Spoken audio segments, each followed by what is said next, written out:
বৰঠেকেৰাবাৰীত সজাগতামূলক কৰ্মশালা ৰাইজৰ সজাগতাইহে উন্নয়ন সাধন কৰিব পাৰে। ৰাজীৱ লোচন শৰ্মা দৰঙৰ আদৰ্শ গাঁও বৰঠেকেৰাবাৰীত বিভিন্ন ক্ষেত্ৰকৰ্মত ৰাইজৰ মাজত সজাগতা সৃষ্টিৰ বাবে অনুষ্ঠিত এক সজাগতামূলক কৰ্মশালা।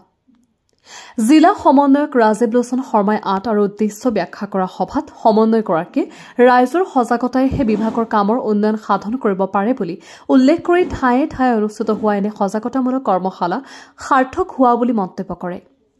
জিলা উন্নয়ন বিষয়া পংকজ কুমাৰ ডেকা, জিলা পশু উন্নয়ন বিষয়া যোগেশ্বৰ চহৰীয়া, সহকাৰী কৃষি সঞ্চালক মনোৰঞ্জন শৰ্মাই উপস্থিত ৰাইজক বিভাগসমূহত প্ৰচলিত কামসমূহৰ ওপৰত বক্তব্য ৰাখি কিদৰে ব্যৱহাৰ আৰু প্ৰতিপালন কৰি লাভৱান হ'ব পাৰি তাক সুন্দৰভাৱে বুজাই দিয়ে।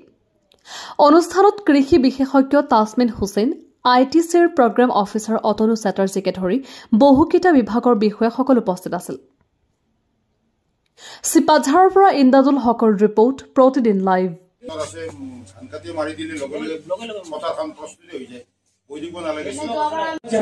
এইটো এটা মাৰ্ভেলাইজ কথা যে এটা গোটে চাবোন প্ৰডিউচ কৰিছে। হয়, এই চাবোনটোৰ কি হৈছে কণ্ডিশ্যনটো, এনেকে যদি মাৰ্কেটত দিয়ে আপুনিও নিকিনে।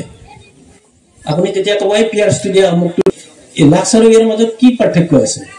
RGVN ITC প্ৰকল্পৰ জৰিয়তে আমাৰ যি পাইলট ৱৰ্কশ্বপ কৰিছিলোঁ, বিশেষকৈ টয়লেট মেনিয়ৰ এপ্লিকেশ্যন, বিশেষকৈ আমাৰ কাষ্টমাৰ হায়াৰিং চেণ্টাৰৰ কনচেপ্ট আৰু ফাৰ্ম পইণ্ট আৰু ফিচাৰীৰ যিটো কনচেপ্ট, এই তিনিটা কনচেপ্টক আমি যি এৱাৰনেছ কৰিছিলোঁ, ৱৰ্কশ্বপ কৰিছিলোঁ, তাৰ ভিত্তিত আমি ইয়াত ইমপ্লিমেণ্ট কৰিছোঁ গাঁৱে গাঁৱে। সেই ইমপ্লিমেণ্ট আজি বৰঠেকেৰাবাৰী গাঁৱত আমাৰ DDC ছাৰ, আমাৰ fishery development officer sir, agriculture officer sir আৰু ইফালে আমাৰ ডিষ্ট্ৰিক্ট ভেটেনাৰী অফিচাৰ ছাৰক, গোটেইকেইটা আমাৰ এগ্ৰি এলাইড ছেক্টৰৰ আমাৰ মুৰব্বী কেইজনক আমাৰ এই যি আমি পাইলট ৱৰ্কশ্বপৰ যি ইমপ্লিমেণ্টেশ্যন সেইকেইটা দেখাবৰ কাৰণে আনিছিলোঁ আৰু ৰাইজৰ লগত, কৃষক ৰাইজৰ লগত এখেতসকলক আজি লগাই দিলোঁ।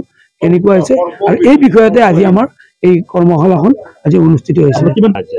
আমাৰ DDC ছাৰ আহিছে, ডিষ্ট্ৰিক্ট ভেটেনাৰী অফিচাৰ ছাৰ আহিছে, ইফালে ডিষ্ট্ৰিক্ট ফিচাৰী অফিচাৰ আৰু আমাৰ ডিষ্ট্ৰিক্ট এগ্ৰিকালচাৰ অফিচাৰ, এইকেইটা চাৰিটা ডিপাৰ্টমেণ্টৰ মানুহ নিশ্চয় সফল হোৱা বুলি। কাৰণ আগতে আমি এৱাৰনেছ মিটিং কৰিছিলোঁ, ৱৰ্কশ্বপ কৰিছিলোঁ আৰু এতিয়া আমি ইমপ্লিমেণ্টেশ্যন হৈ গৈছিলোঁ।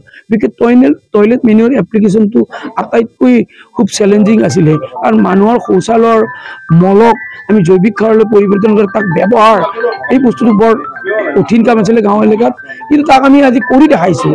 আৰু সেয়েহে আমি ৰাইজকো ধন্যবাদ জনাইছোঁ, কৃষকক ধন্যবাদ জনাইছোঁ, যাতে এইটো যে আঁকোৱালি লৈছে ৰাসায়নিক সাৰৰ পৰিৱৰ্তে আমাৰ ৱেষ্টেজ মেটেৰিয়েল কিছুমান যেনে শৌচালয়ৰ মল, তাক আজি আমি পুনৰ ব্যৱহাৰ কৰিব সক্ষম হৈছোঁ আৰু তাৰ কাৰণে ৰাইজক ধন্যবাদ দিছোঁ।